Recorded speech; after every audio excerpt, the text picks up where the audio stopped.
Divine Justice Ministry with lawyer, professor, and minister, the Reverend Tony Suarez, as your host. The crossroads between law, the Constitution, and religion, where the First Amendment is always the first topic of discussion.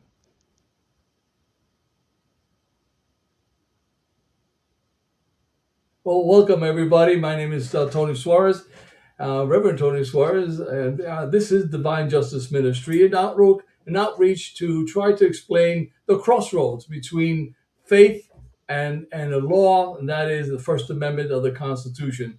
And with me, we have a very, very special guest, Reverend Soni Cantrell-Smith, who is the spiritual director for the Centers for Spiritual Living, actually internationally, for all of us who follow a certain philosophy of living. And so, first, let me introduce Reverend Soni. She's a spiritual leader, as I indicated, of the CSL International, founder of Ahava Center of Spiritual Leader, a special spiritual center.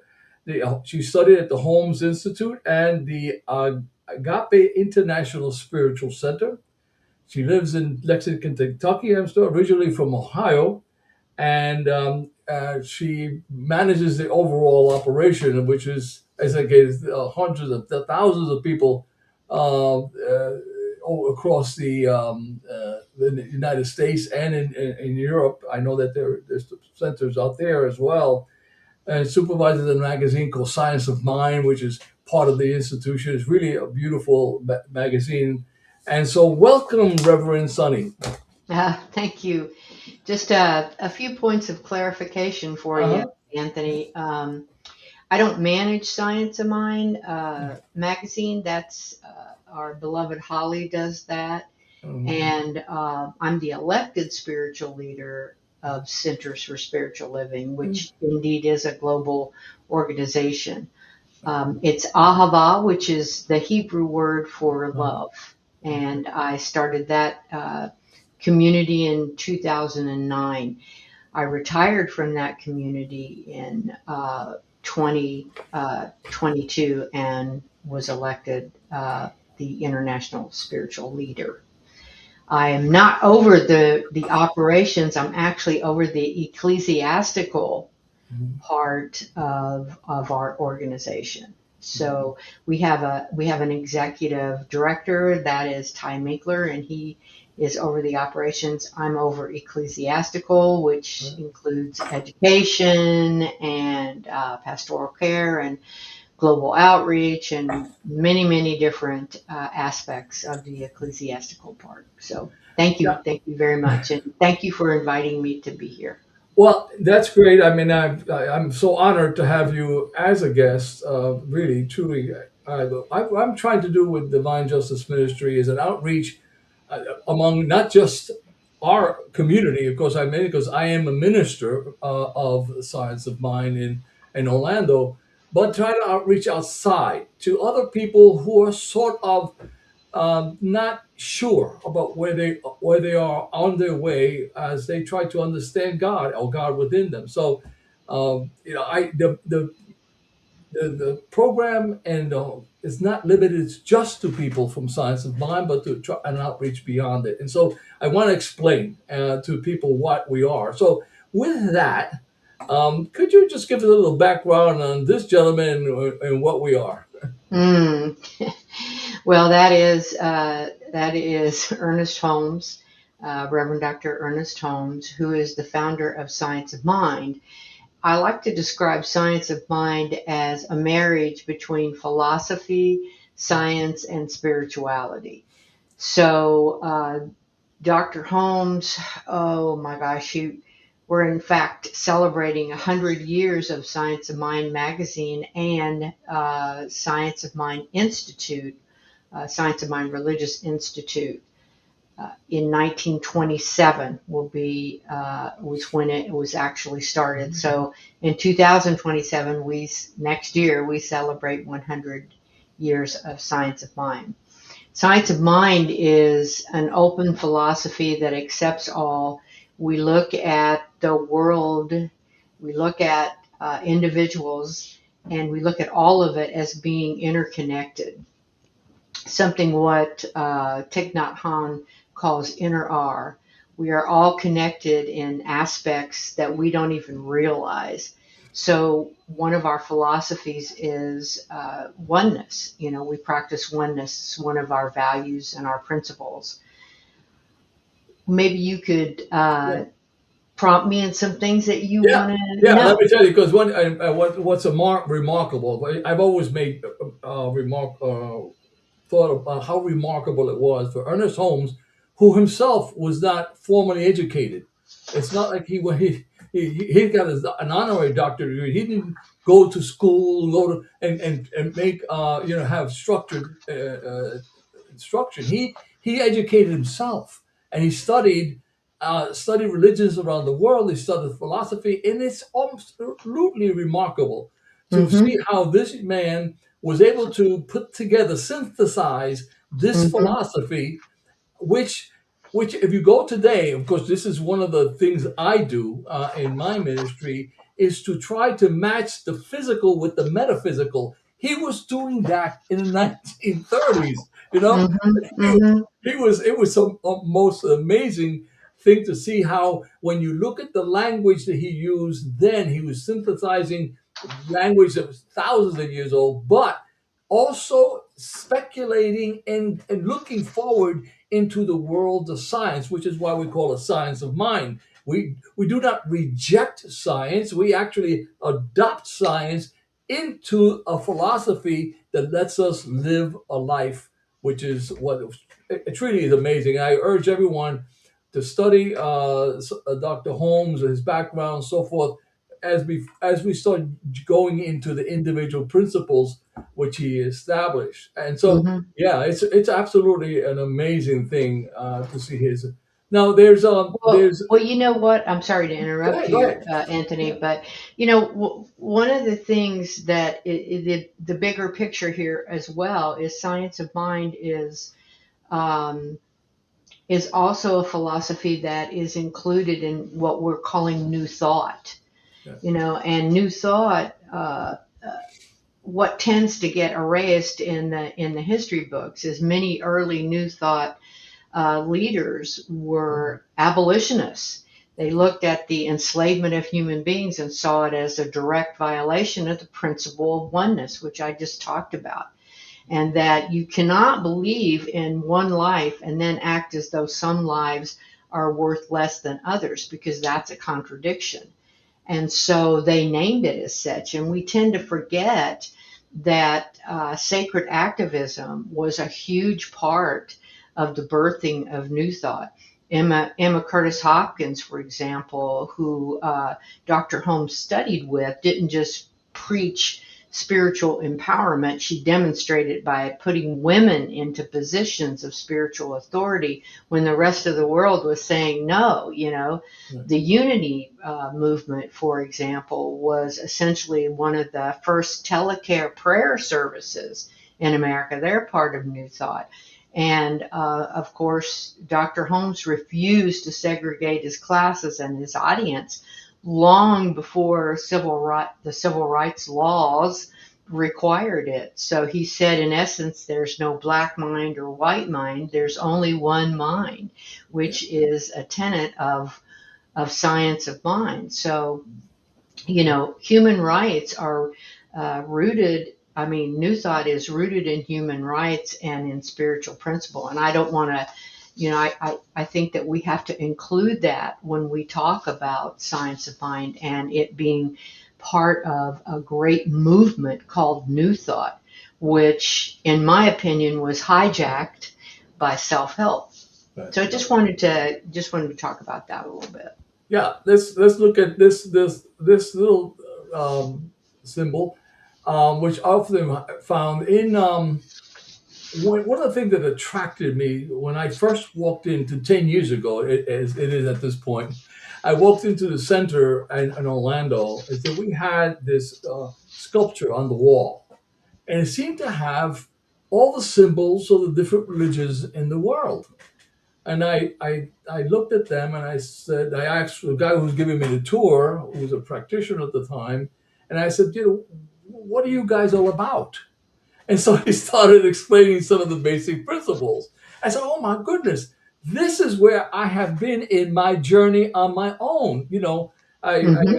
I had been raised as a Catholic and went to Catholic schools and Catholic universities and then all of a sudden when I started bouncing around into the evangelical movements, looking for the spirit in me, but not being happy with what I was seeing, what I was being surrounded with, and all of a sudden I walk into a location where, oh my goodness, this is where I've been. Again, I thought I was on my own. You know, I thought it was the gospel according to Tony, and so Mm-hmm. Mm-hmm. so all of a sudden here we are. Ernest Holmes and Science of Mind was putting together this concept that there is one God and many paths. Mm-hmm. I wonder if you could expound about that concept and that new thought concept. Sure, sure, absolutely. Again, New Thought accepts all, and because we're all one.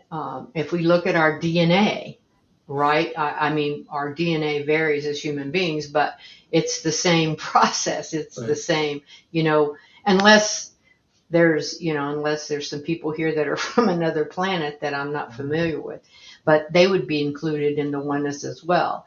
So, whether you're Buddhist or Hindu or Catholic, as you said, Christian, whatever, wherever you go to find your spiritual enrichment, you are absolutely welcome on the path of New Thought because we accept all. And in fact, Dr. Holmes, when he developed Science of Mind, he said that you should take this philosophy, this science, this spirituality, and use it to enhance and improve your own study, your own religion, whatever that may be.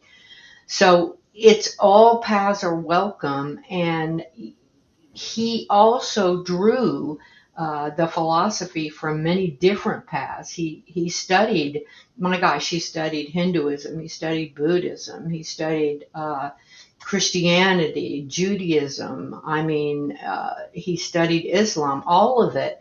And he found that there was a thread running through all of these religions, and that's how he developed Science of Mind. Yeah, yeah. That is the essence, and I would think I would go one step further, which is where I like often to delve into science, because when you speak of oneness, there is a concept in science and physics called quantum entanglement, and Yes, there is. right?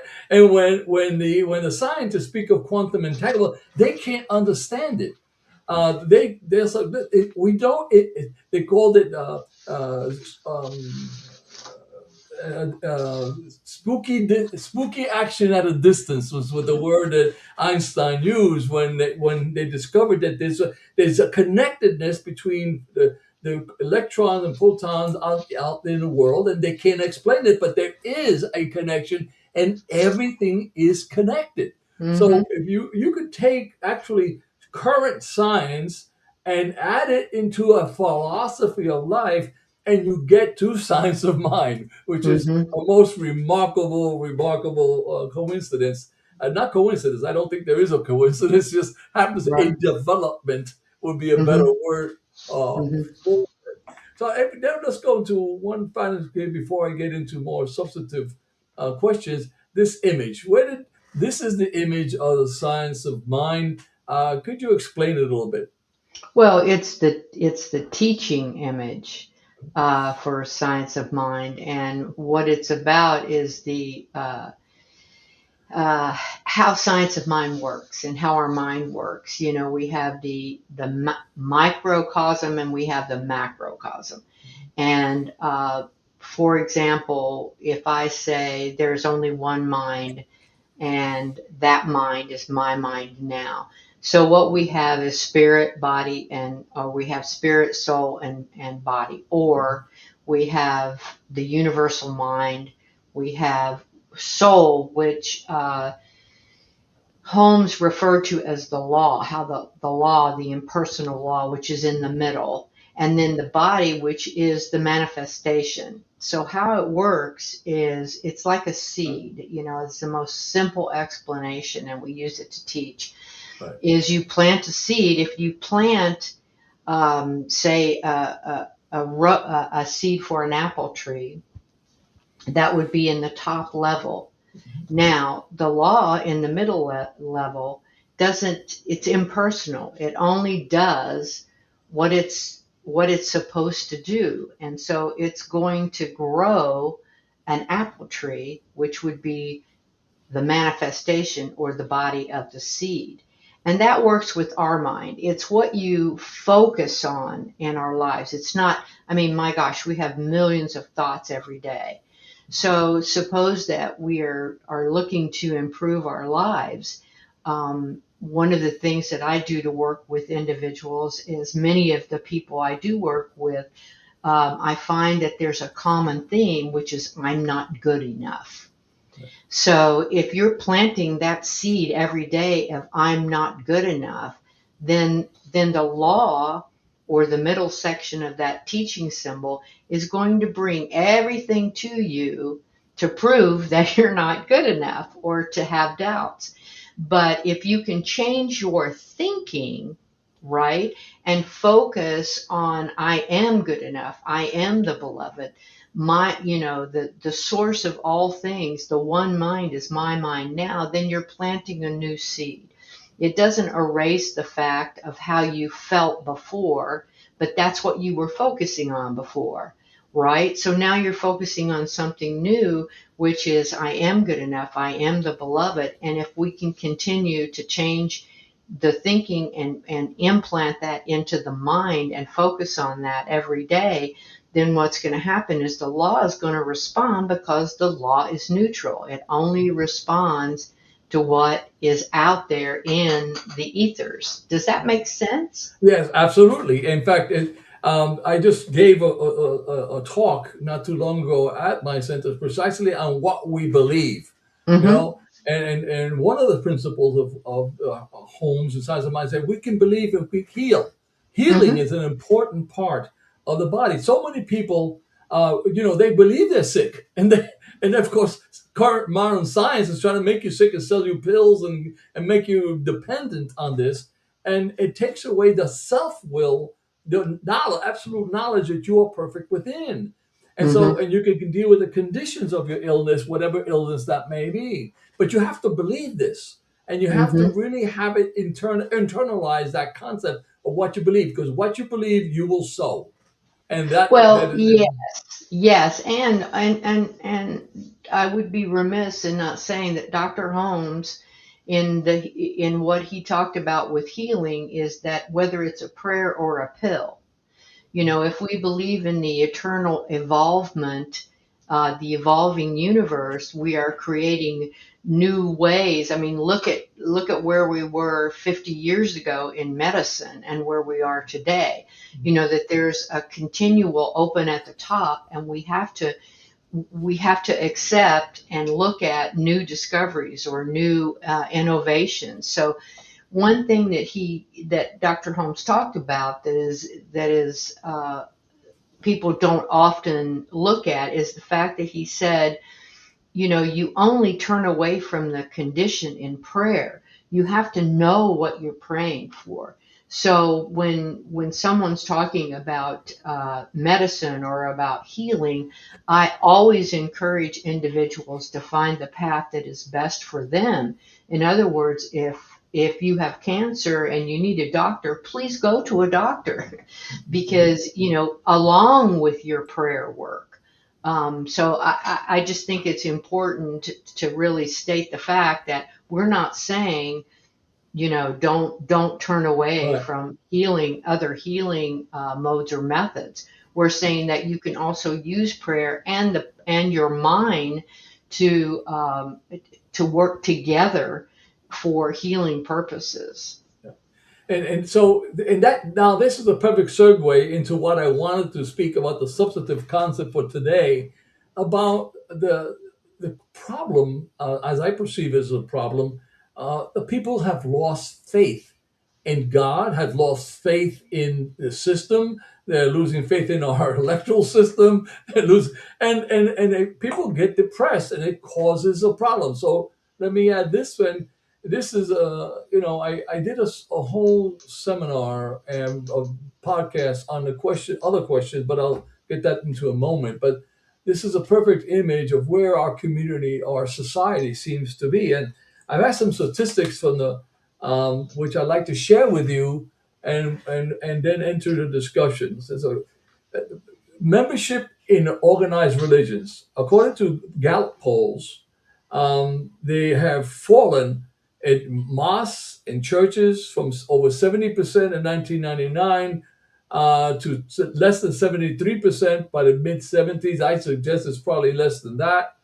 The rise of the nuns. Data from the Pew Research Center shows that religiously unaffiliated adults, that is, atheists, agnostics, or those identifying as nothing in particular, grew from about 5% in the 1970s to nearly 30% by the mid 2020s. And this is particularly driven by the younger age adults who are significantly less likely to be raised in or retain a formal religious affiliation than older generations. And I certainly at my center, the great majority of people there are well over 50. You know, if I would say some 60, and some of them like me is in the 70s, and we've got people in the 90s. So, but the young people are truly missing, and that is disturbing. Well, you know, I think that I think the real story isn't that Americans stop believing or that the world, actually, I won't make it just America. It's that people stop trusting the buildings. So, what do I mean by that? People still believe in God, in something larger, right? They still believe in a soul that outlasts the body. I don't think that has moved much at all. What's collapsed is confidence that institutions are where you go to access that, especially among the young people. In Christianity, church attendance keeps sliding, uh, communities are closing, giving is down, but ask people privately whether they believe in a higher power, and the answer is still overwhelmingly yes. So, what we're watching isn't secularization in the deep sense. I think it's disaffiliation. People are opting out of institutions while they quietly are holding on to the impulse that institutions were supposed to serve, that are no longer serving. You know, especially the young people, they they don't want answers. They don't want someone to tell them what the answers are. You know, they want to understand and investigate and ask, you know, and to internally find the answers. And I think that's a beautiful way that spirituality and new thought can really support, science of mind can really support the young people in finding answers, because they're still getting together. It's just that they're not getting together in religious institutions anymore. Yeah, that is again the perfect segue for another study by the Pew Research Center that said the following: the primary reason Americans cite for leaving their childhood religion is a fundamental loss of belief in religious teachings. Hmm. Major demographic studies from organizations like the Pew Research Center and the Public Religion Research Institute show that religious disaffiliation is rarely driven by a single traumatic event. Instead, it is usually a gradual process of drifting away, driven by a combination of intellectual, social, and cultural shifts, like 60 to 70% of the religiously unaffiliated Americans state they simply stopped believing in their childhood religious teachings. They question the teachings. 64% of the nuns say they have actually questioned a lot of the religious dogmas and practices. other studies show that the morality without religion, some overwhelmingly feel that you can reach a moral lifestyle without a religious framework, and they have social and cultural disagreements like the LGBT treatments, political polarization, and Mm-hmm. institutional distrust. Things Mm-hmm. like scandals within these churches. So Mm-hmm. those are among the reasons that are being cited for the loss of religious. But as you quite well said, they still have that feeling that something greater than me exists, simply because they can sense it. Some inside them tells them this can't be a mistake. This can't be, all this cannot be just a coincidence. Right. Right. Well, yeah, and I think that Centers for Spiritual Living specifically um, is not caught in the wave of closures hitting a lot of conservative and mainline churches right now. Um, what I see with Centers for Spiritual Living and New Thought is we are right in the midst right now of an evolvement, which includes some of the questions that young people are asking, and some of the we're moving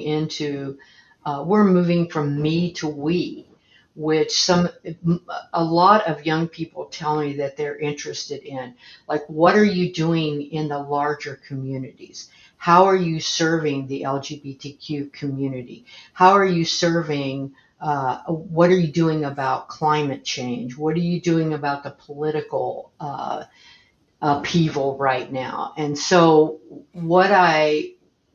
because that's real, that's what's happening in the world, right? So we've spent a century saying you don't have to choose between science and spirit, or between skepticism and reverence, right? And so we are exactly this is exactly the sentence. A huge number of that young people are spiritually hungry, but institution wary, you might say, people are looking for right now. So we're just not yet in the place, I think, where they think to look. And so that's where we have to do our work in really creating that open field, or the marketing, so people can find us, right? Yeah. We can't wait for them to come to us. We have to go out and show them that we're here. Right. So I think we're in a prime position right now to uh, to really expand New Thought, and to expand and evolve our whole movement. Yeah, I think this was again one of the most attractive things to me individually as I came to the philosophy and the teachings of Ernest Holmes and Science of Mind, is that many faiths were instituted thousands of years ago, and Right. so they have their traditions and their Hmm. practices and procedures based on what happened thousands of years ago, and they didn't grow. I mean, so the Right. best example of those things was, let's say, when Galileo discovered that all of a sudden we were not the center of the world and that we were going around the earth. Well, the church, it banned him, right? And so there's been a resistance by faith traditions to adapt to the new world as Hmm. they are. And so they shut them off. And that is what turns off a lot of people, because they have good faith in science, you know? Hmm. And so Hmm. what's remarkable against the science of mind is that we are very open to this. Open because in fact, if you take science and you apply it to mysticism and to some philosophical applications of science of mind, they're absolutely consistent. Hmm. It's absolutely consistent. And so we do not shed the science and say, well, that's over there. Those are those non-believers, and faith is just faith, and you have to have faith. You cannot quantify it. I think that is a mistake on their part, but certainly it is where to go. I think that's what the young people need to know. They have Hmm. to know. that their faith, their belief in this God, this one thing, has some actual relevance to what's going on around them in the real world. And so that I think that's particularly attractive to the young people if you can fashion a message to adapt to those things. So DNA, and whether the question of DNA and why does your DNA make you left-handed versus right-handed, or make you gay or not make you gay? I think all of this is being proven by science, and not you should not ignore it. But of course, that's how I perceive it Yeah. on my side, Right. right? Right. So then the Right. question, the message of how to get this message. So, which now leads me to what I am trying to do with Science of Mind and with my Divine Justice Ministry instead. And I like to just explain to you, because I know that you've heard me, you've got my book, and we've discussed this on time. Uh, but as I develop, I've got now 3 years anniversary coming up. I'll be next year. Hopefully, we'll be ordained. Um, but I thought that I could use my skills as a lawyer, 49 years as a lawyer and a law professor, along with my knowledge of faith and new thought, to try to explain to people how the system works. Because among the things that we have, not only are we losing faith in God or losing faith in institutional religions, we're losing faith in our system. Mm-hmm. Our educational system, or losing faith in our court system, and thus that affects democracy directly. Mm-hmm. Mm-hmm. So my thought was, if I could use my skills to try to help people understand how the courts make decisions when their First Amendment right to freedom of expression through their religious rights, to not to have a religion imposed upon them, nor to have their religion be impeded by them, how these cases, which hit the courts every year, all right, Mm-hmm. how, Mm-hmm. if that could explain them, and then people will perhaps get some faith. Oh, Mm-hmm. okay, I don't like the decision, but I understand the decision. And that's when I do things like this. I do podcasts, and this particular podcast was about a case that came out of the Supreme Court, where it was ruled that parents could object to being taught about a gay lifestyle in public schools. Mm-hmm. So it had to do with the a Maryland case, where the Maryland School Board was teaching tolerance and required all students to listen to stories about gay families, and how would they accept it. Now, some people who are religiously oriented brought a lawsuit. A Christian, a Muslim, and a Jewish couple brought a lawsuit saying that you are imposing your religious view upon me by forcing my children to listen to that, right? So, Mm-hmm. because my position was that all they're doing is teaching you tolerance. Isn't that the role of public schools, the tolerance? Mm-hmm. Mm-hmm. So, but unfortunately, the Supreme Court ruled that that was a violation of a religious principle, and then banned Maryland from requiring everyone to take the course. There are cases like that. There's cases like this one that had to do with a woman who, in her faith, she must cover her face because she's Muslim, and she did not want to take a picture for her driver's license with a cover. And so, in that particular case, she objected to the state requiring her to take a picture uh, face with exposing her face.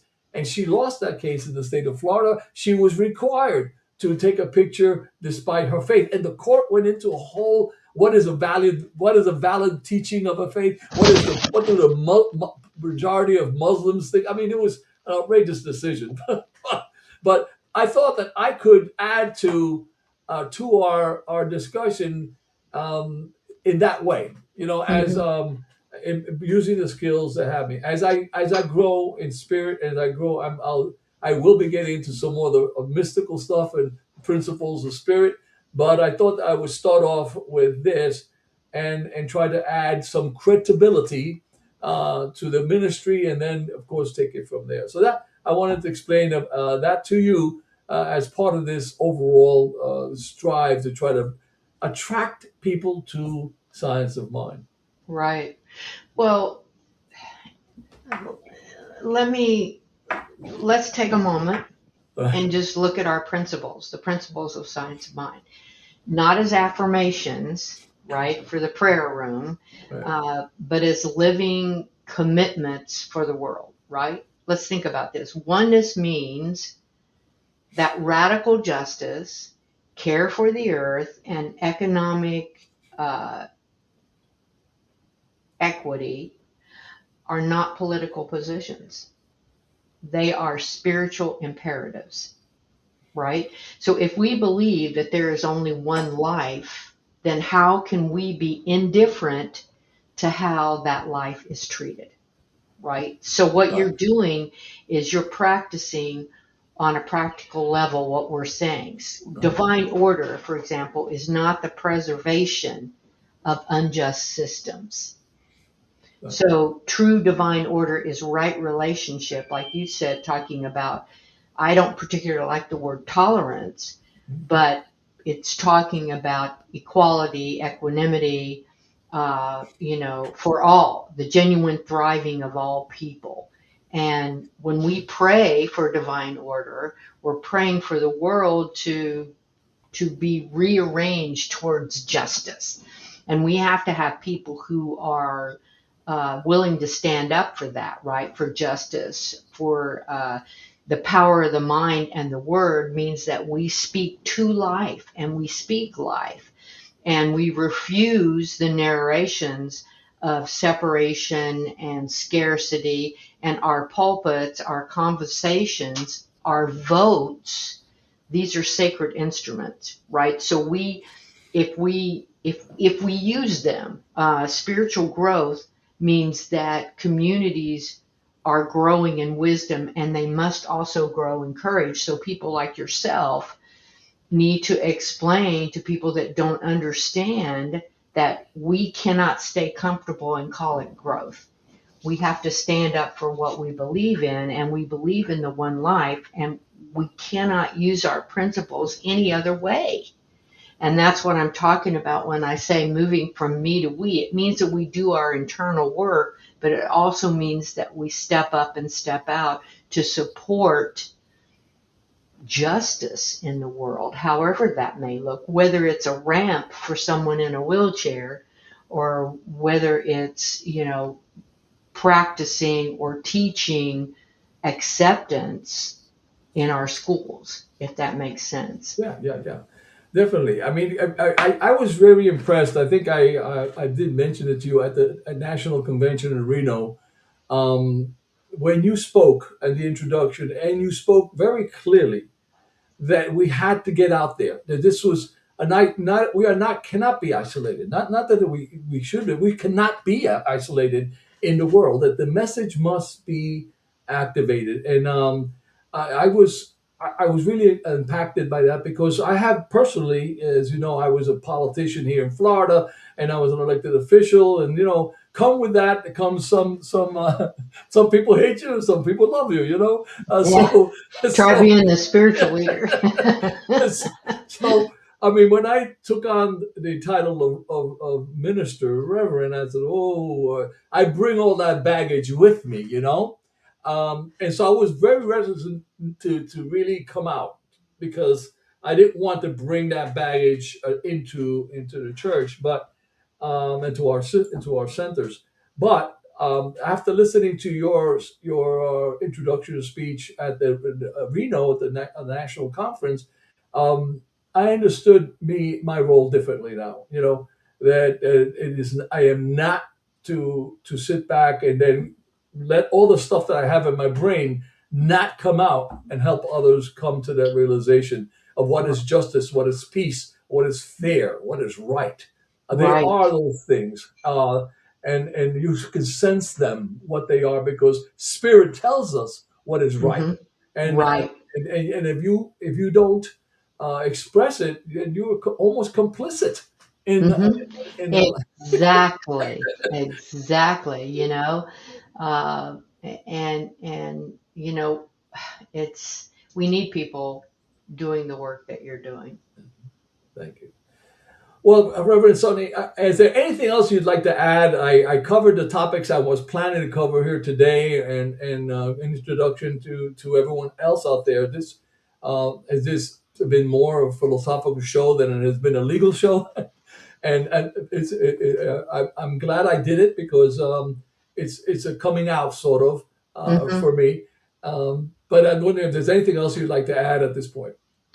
Well, I think if I were going to tie everything together, what I might add is that the world didn't get less spiritual. It got less patient with institutions asking for belief on authority instead of earning it through lived practice.